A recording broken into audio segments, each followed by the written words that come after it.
ছাত্রদল মনে করছে ছাত্রদলের মধ্যে প্রচুর শিবির আছে, যার ফলে ছাত্রদল এখন এ বিষয়ে জরুরি সতর্ক বার্তা দিচ্ছে। ছাত্রদল বলছে অনুপ্রবেশকারীদের বিষয়ে সতর্ক থাকতে হবে। এখন ছাত্রদলের মধ্যে আর অনুপ্রবেশ করবে কে? শিবির। বিষয়টা আসলে কি, কেন তারা সতর্ক বার্তা দিচ্ছে? এটা ইন্টারেস্টিং আলাপ এবং আমাদের দর্শকদের আগ্রহের বিষয়।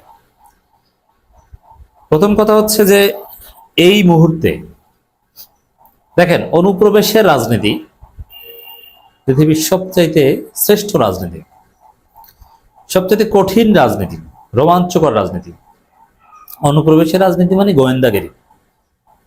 গোয়েন্দাগিরি করা, গোয়েন্দা, এর চাইতে কোনো কঠিন কাজ নাই। এটা নয় থ্রিলার মুভি হতে পারে।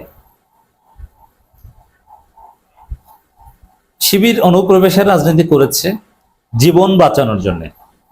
কেন করেছে এবং এখন এটা করা প্রয়োজন আছে কিনা আমি একটু ব্যাখ্যা করছি, তাহলে বুঝবেন। বিএনপি ছাত্রদলের লোকজনও আপনারা একটা চিন্তামুক্ত হবে। শিবিরের ছেলেরা যারা অনুপ্রবেশ করে অন্য দলে যায়, শিবিরের কিছু লাভ হলেও বা মৌলিক উদ্দেশ্য কিছুটা পূরণ হলেও এটা শিবিরের জন্য ডিজাস্টারাস। শিবির বিব্রত, এটাকে জানেন? যেমন ছাত্রলীগের মধ্যে যারা শিবির থেকে ঢুকেছে এরা জামাতে ব্যাক করে নাই, এবং জামাতও তাদের গ্রহণ করতে পারবে না, স্বাভাবিক। এবং তাদের যে আচার আচরণ, চরিত্র, মুআমালাত, মুআশারাত, ইবাদত, ইমানের যে লেভেল, সেটাও আওয়ামী মার্কা হয়ে গেছে। তারা অনেকে মদ খায়, আমি অনেককে চিনি নারীবাজি করে। মাদ্রাসা ছাত্র, শিবিরের সাবেক সাথী, নামাজ পড়তো, এখন জুমার নামাজও পড়েন, আমি চিনি এখনো। এবং 5 আগস্টের পর তারা অনেকে জামাতের সাথে যোগাযোগ করেছিলেন যে এখন আমরা কি করবো, এখন কি আমরা জামাত করব? তখন তাদের চেহারা দেখে, বাস্তবতা দেখে জামাত তাদেরকে বলছে যে না, তোমরা এখনো আওয়ামী লীগ করো, 5 আগস্টের পরও আওয়ামী লীগ করো। কারণ এদের যে অবস্থা, তাতে জামাতে ফিরিয়ে নেওয়ার মতো কায়দা নেই।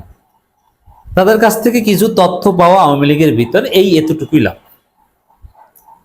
যার ফলে একটা মজার ঘটনা ঘটেছে, সেটা হচ্ছে যেমন আওয়ামী লীগ তো পালিয়েছে, এবং আওয়ামী লীগ পালানোর পরে আওয়ামী লীগের ভিতরে শিবির, ছাত্রলীগের ভিতরে শিবির নিয়ে ব্যাপক আলোচনা হচ্ছে।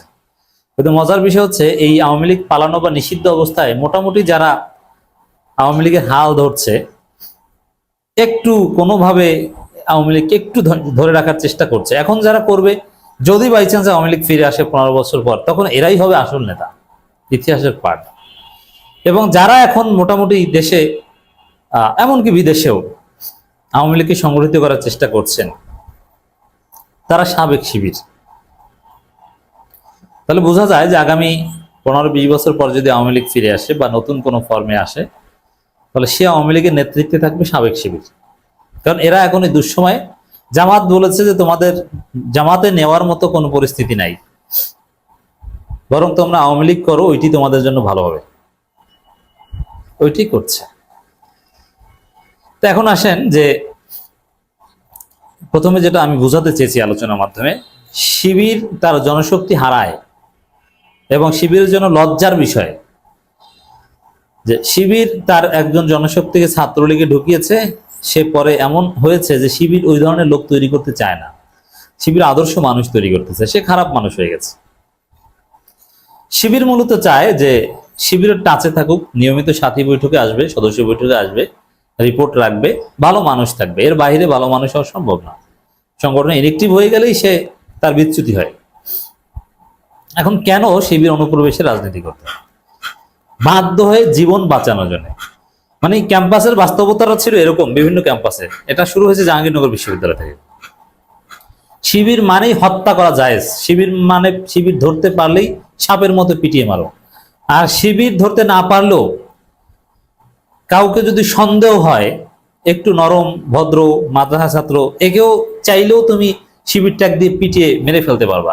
জাহাঙ্গীরনগর বিশ্ববিদ্যালয়ের একদম হত্যার ঘটনা করেছে, একদম মেরে ফেলেছে শিবির ট্যাগ দিয়ে।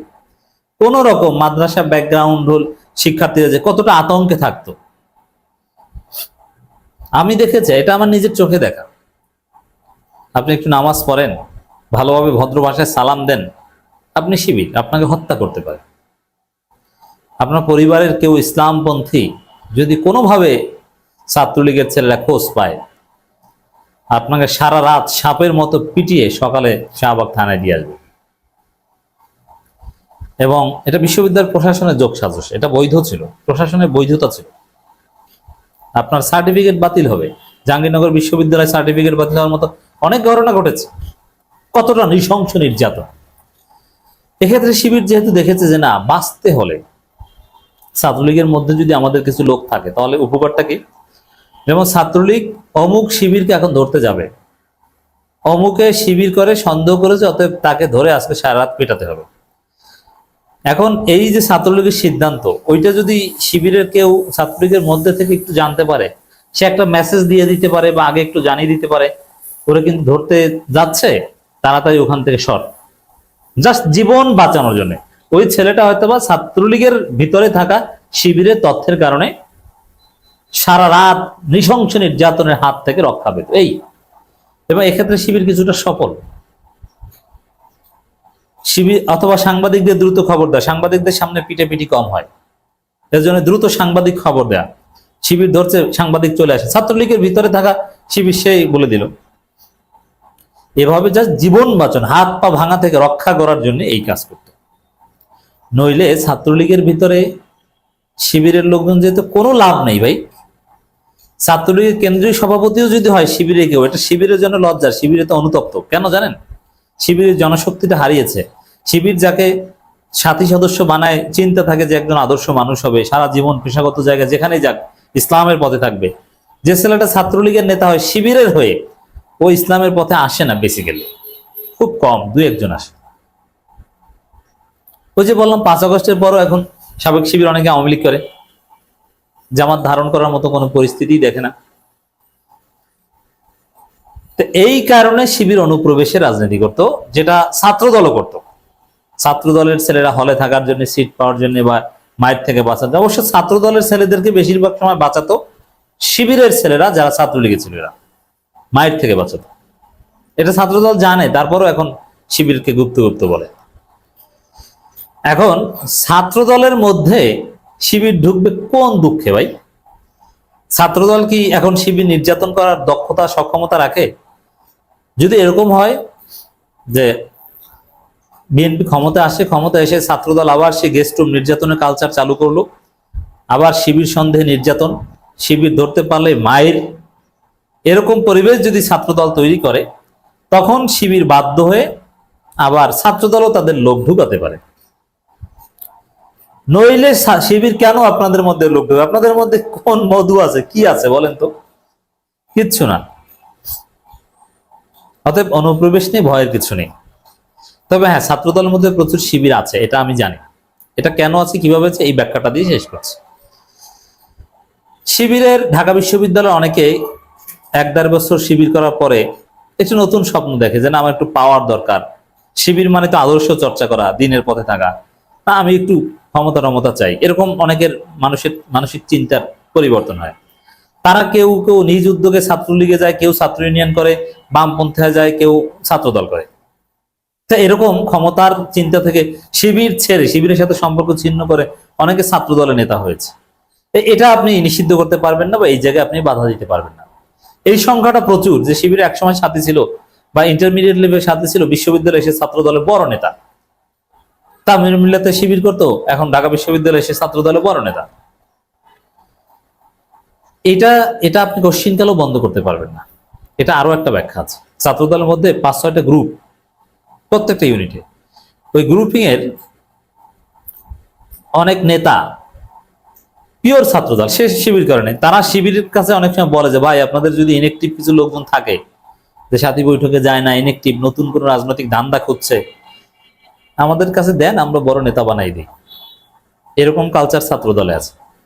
এর মানে ছাত্র দলের আর একবার শিবিরের সাথী যে হয়, তার প্রতি সবার একটা আকর্ষণ থাকে যে এই ছেলে তো যোগ্য, এই ছেলে সামাজিক, এই ছেলে সাংগঠনিক দক্ষতা রাখে, এই ছেলে পারবে, এর মধ্যে নেতৃত্বের গুণাবলী আছে। শিবির তাকে এটা তৈরি করে দিয়েছে। তো ওই ছেলে শিবিরের সাথে সম্পর্ক ছিন্ন করে ইনএক্টিভ হয়ে যদি ছাত্র দলে আসে, এই জন্য তাহলে ছাত্র দলে লাভ আছে। এই জন্য ছাত্র দলের যে বড় নেতা, যেমন কেন্দ্রীয় সভাপতি, সেক্রেটারি, সিনিয়র সহসভাপতি, সাংগঠনিক সম্পাদক, এই সুপার ফাইভের নেতারা শিবিরকে অনেক সময় বলে যে তোমাদের ইনএক্টিভ লোকজন থাকলে আমাদেরকে কিছু দাও, পোস্ট পজিশন বানিয়ে নেতা বানাই দিই, এবং তারা সাবেক শিবির জেনেই নেতা বানিয়ে দেয়। এই প্রক্রিয়াটা ছাত্র দলের মধ্যে আছে, এটা ছাত্রদল চাইলেও ছাড়তে পারবে না, এবং ছাত্র দলের জন্য এটা লিউক্রেটিভ, লাভজনক। এবং এতে শিবিরে কোনো লাভ নেই, শিবিরের লাভ শুধু শিবিরের লস। এই যে দেখেন আবিদ একসময় শিবির করতো, এখন শিবিরকে গালি দেয়। এই যে আব্দুল কাদের একসময় শিবির করতো, এখন শিবিরকে গালি দেয়। শিবির কোনো লাভ আছে? নাই। শিবিরের লাভ হচ্ছে একটা ছেলে যদি শিবিরে থাকে, শিবির করার পর যদি সে জামাত করে, এটাই শিবিরের লাভ, ওইগুলো লাভ নেই। আর জীবন বাঁচানোর তাগিদে ছাত্রলীগের ভিতরে থেকে জাস্ট তথ্য দিতে পারাটার মধ্যে লাভ ছিল।